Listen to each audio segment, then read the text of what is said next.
आता आज मराठी समाजानं मराठी क्रांती मोर्चाच्या निमित्ताने पन्हाळा आज पुन्हा इतिहास घडवलेला आहे। आज जो निवेदन आम्ही तहसीलदार साहेबांना दिलेलं आहे, आज शासनाला जे आमचं निवेदन पोहोचलेलं आहे, मराठा आरक्षण हे मराठ्यांना मिळालंच पाहिजे, मराठ्यांची गुणवत्ता ही जगाला दिसलीच पाहिजे, हा आमचा उद्देश आहे। आमचा पूर्ण पाठिंबा मराठा क्रांती मोर्चाला आहे।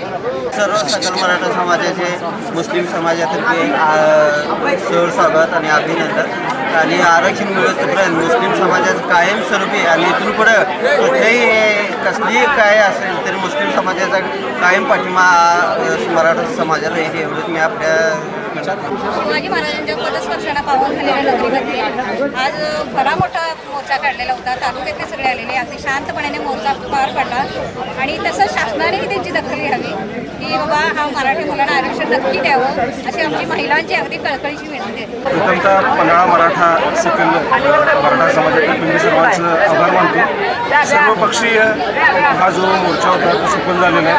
नियोजनबद्ध अशा पद्धतीनं हा मोर्चा निघालेला आहे। कायदा सुव्यवस्था कुठेही मोडीत निघालेली नाही, शांततेनं असा हा मोर्चा पार पडलेला आहे। आणि बोलायचं झाल्यास आरक्षणाच्या संदर्भात तर आरक्षण मिळाल्याशिवाय मराठा समाज आता गप्प बसणार नाही। 15 ऑगस्ट नंतर ठोक मोर्चाचं रूपांतर ठोकाठोकी मोर्चामध्ये होणार आहे आणि दिसेल त्याला तिथं ठोकण्यात येईल।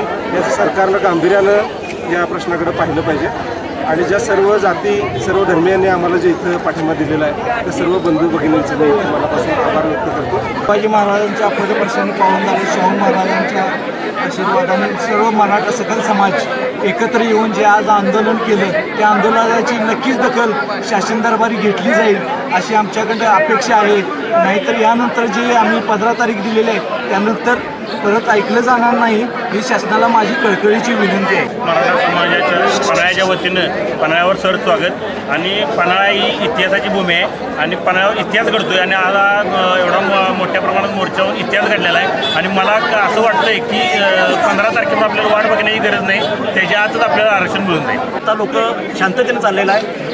आता मला वाटतं टोटल महाराष्ट्र रस्त्यावर उतरलेला आहे आणि याची सरकारनं वाट बघून आणि लवकर जाहीर करावं आरक्षण एवढीच माझी विनंती आहे।